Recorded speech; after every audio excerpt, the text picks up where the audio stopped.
everybody, it's Sadler here with USAFE. Welcome everyone. I want to welcome everybody. We had a great weekend. How about that? That was a great weekend we had in sports in the NFL, as well as MLB, as well as the NFL, as well as NBA and college sports. Why not? We're going to run down a couple of things for you today. Here on USAFE, Universal Sports Advocacy for everyone.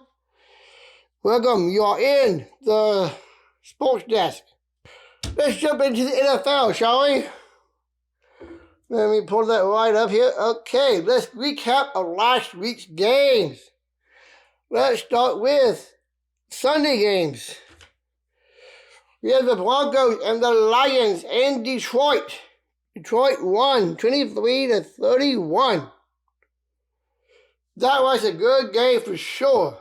But I wondered how, because there were some controversial plays in that one, especially at the end, because I know there was a play when they started taking knees, and if they took those timeouts on the Buck side, they could actually gotten the ball and had a chance to win it themselves.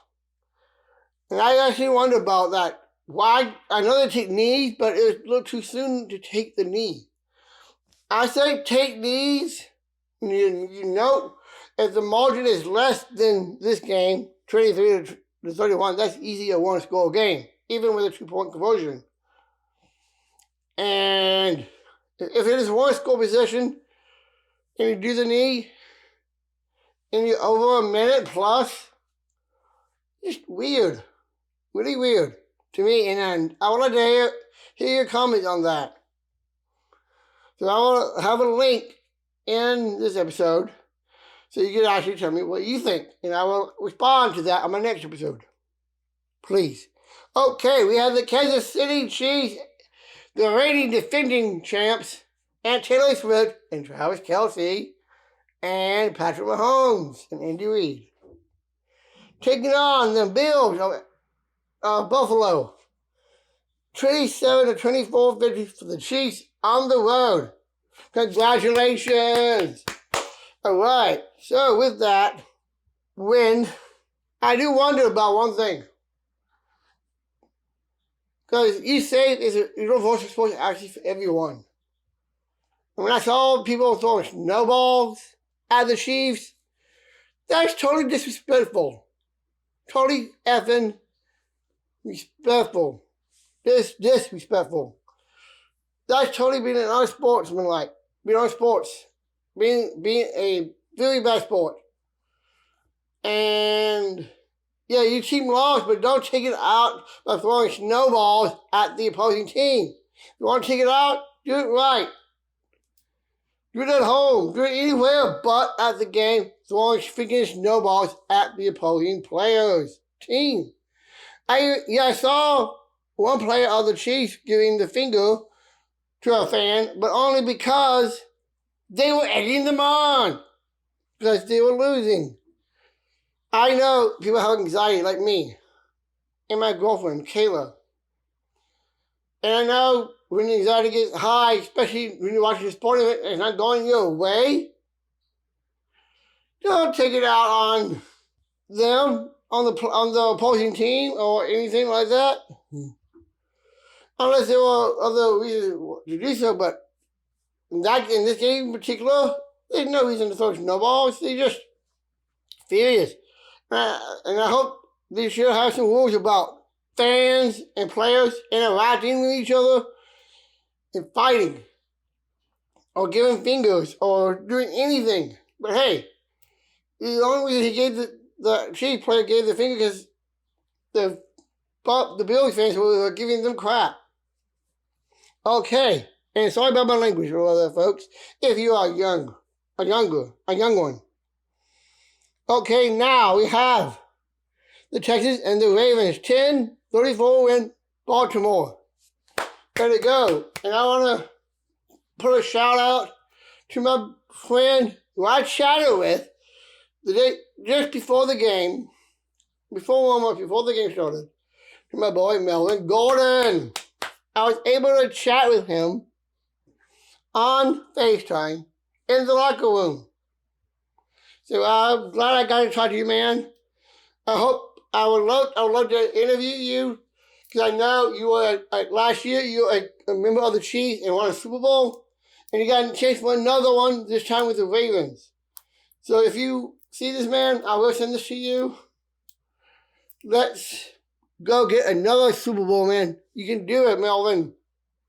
Okay, like I just said, Melvin is a friend of mine because I met him through a job that I have with ESPN Radio Madison, and I love the fact that ESPN Radio Madison has opened a lot of doors for me and helped me out with some things. I love these guys for that reason, and ladies too. Okay, now I saved the best for last. The next, when the greatest games last, the Packers, Niners, and San Fran. Well, Santa Clara. 21-24 Niners victory. And now this is the thing. We had several times that we could have won this game. The 4th-and-1, converting on that down. The pick 6 we could have had.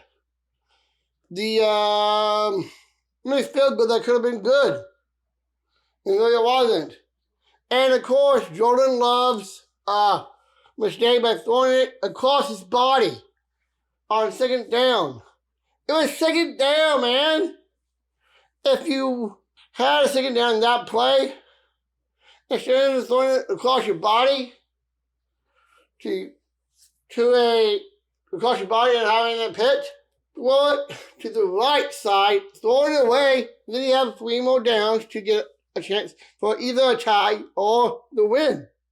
That's what I would have done. I know my friends with KBN, Wellington Hamilton, and even Welding Tops would agree with me on that. Alright, so with that, the best Packers were great, but let's see how we do in the off season. And I will do some updates with the Packers during the off season, as well as spring training and summer camps and mini camps and rookie camps too.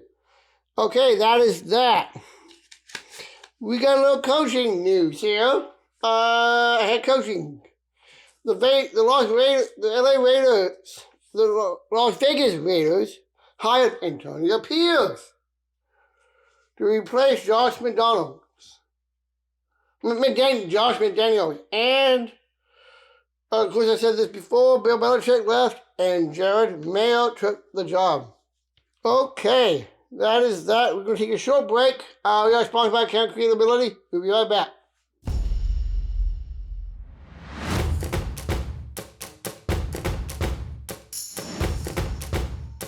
Alright, and we are back from this commercial break. Sponsored by Camp Creatability.